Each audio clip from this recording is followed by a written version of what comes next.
This season was so much fun. It was pretty wild. I want to start with you, Asa. Otis and Maeve shared not one, but two kisses this season. They admitted that they wanted to be together, and then she just took off for the USA. What does I know?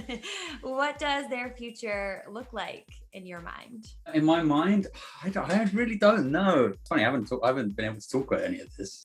They've both still got a lot to learn, and who knows what May will discover in America. They're both so young. I mean, it's like, who the hell knows? I really don't. I feel like if I predict it, it's just going to go the opposite way, so I'm not going to say anything. There's someone called Maeve, and she's really important to me. I know I don't really understand anything about love. I think she's my person. Well, she does say, see you soon. This isn't goodbye. Would you ever like to see a full-blown relationship between Otis and Maeve? He did tell his mom that she's his person. I would like to see it. Even if it doesn't work out in the end. I mean, they are young. It probably won't. But I'm interested to see what would happen when all of this kind of, not tension, but a bit of expectation. And they are inherently kind of connected and attracted to each other's personalities. So who knows? But yeah, I'd like to see at least what happens. Our investors have pulled all of their funding from the school. So we have no choice but to sell Moordale Secondary to developers. Moordale is shut down. What does that mean for the students and for a potential season 4? Mimi, we'll start with you on this one. You know what? It's a really good question. I would love to know the answer too, but I don't. Asa, you don't know the answer to that, do you? No. No, I mean, we're not finished in school. We still need somewhere to go to school, right? Is that the case? We'll have to either find a new school. Yeah, I suppose we'll need to find a new school. I have no idea. But I hope we carry on all together. I hope we don't all get separated. Maybe they'll get a job. Maybe they'll do some more adult things. Maybe they'll find a new college to go to. I really don't know. I don't know if it will be a new college. I feel like it's got to be a bigger shake-up than that. Because I feel like then if we go start in a new school, then it's sort of going back to the beginning. Whereas I think if there's another season, it's got to progress some way. And I think leaving school is a good way to do that. And figuring out how they leave school at that age. We allowed so we're old enough to leave school. Yes. Okay, I changed my answer. We'll probably leave school. Okay. I hope so. That would be fun. I liked your answer. Mimi, we got to see a lot of Realness Movie between last season and this season and some development. Where would you like to see that character potentially go? I think I like to see her becoming more of a team player, which I think that we've kind of explored like towards the end with sort of her trying to save the performance, I guess, that the school has put together and getting into, I suppose it's a fight, with the head teacher.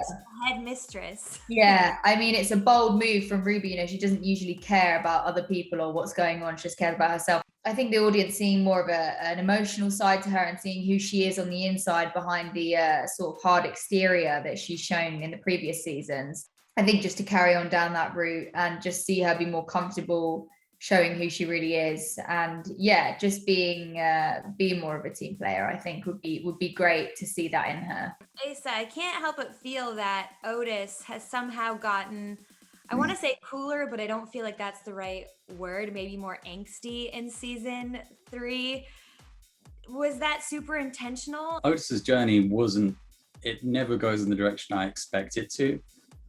Season 3 is no exception. I don't think anyone anticipated him and Ruby becoming a thing, but it's cool because it gave me the opportunity to do something a bit different and explore a different side to the character, which is always exciting as an actor.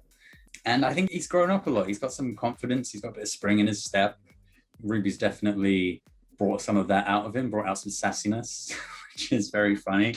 He's gone from being someone that nobody really knows in the classroom to being possibly one of the most respected students on the campus. So I don't know. Anything's possible. How do you feel though about all the attention that the show has brought to you? Have you learned to embrace it? Is it ever hard? Is it exciting? It's kind of mad. Netflix, I suppose, just does that. The nature of the platform being everywhere around the world and whenever you need it, whenever you want it. And the show was a massive hit. And so those two things combined does mean we do get kind of catapulted into this very much in the public eye. And that's cool that the show does so well, but it definitely has some drawbacks in terms of kind of exposure. And I tend to keep to myself, and I try to, and I'm pretty low key. And that's getting harder to do. And that's just the nature of it. I mean, that's part of this industry. There's two sides to it. It's amazing to have such a response and hear so many lovely things from people. And I'm generally pretty good at not letting it get too overwhelming. Yeah, I mean, I've been doing this a long time now, so I'm somewhat used to it. You did say in an interview that you would be okay if season 3 was the end, but because there are so many cliffhangers in season 3, do you really feel like that could have been the end? Like, what are your guys' overall hopes for a potential season 4? I think I'd like to do another season. I think it would be nice to have a real resolute ending. Yeah. But at the same time, I think leaving it somewhat open-ended, I wouldn't be upset if they called it a 3. I feel like we have seen a lot of these characters, so I don't mind either way. It'd be fun to explore some more and explore them in a different setting, but it's out of our hands. Yeah, not up to us, but I probably would like to. See what happens. But that's me as a person, I'm a kind of impatient. I always want to know. I always want a definite answer. So for me, yes. Yes, I'm with you. I want to know what happens. Okay, good. Of course, Jean gave birth in the finale. So Otis has a little sister, but the DNA results seem to have shocked her. What does that Oh my God, I forgot about that. Yeah, I don't even know. So what does that mean? It means who's the dad? Oh Does my it mean God. who's the dad? I don't know. I don't know what it means. I mean, there's a few things it can mean. Depends how you read into it. It means more drama, is what it means. See, open-ended. It's never easy on sex education. It's never simple. Yeah. Hey, so this is getting too open-ended now. We need some answers. Do you think Otis will be a good big brother? Yeah, I think he's learning. I definitely think in season 3 he's come to accept that side of himself and try and be a role model. Yeah. Gillian Anderson is so iconic. How is it working side by side with her for so long now? It's been so much fun. Yeah, Gillian, I think she has a lot of fun playing Jean, and you can really see that. We just sort of bounce off of that energy, and we have a real great rapport, I think, at this point, in this kind of mother-son dynamic. Yeah, she brings a lot to the show.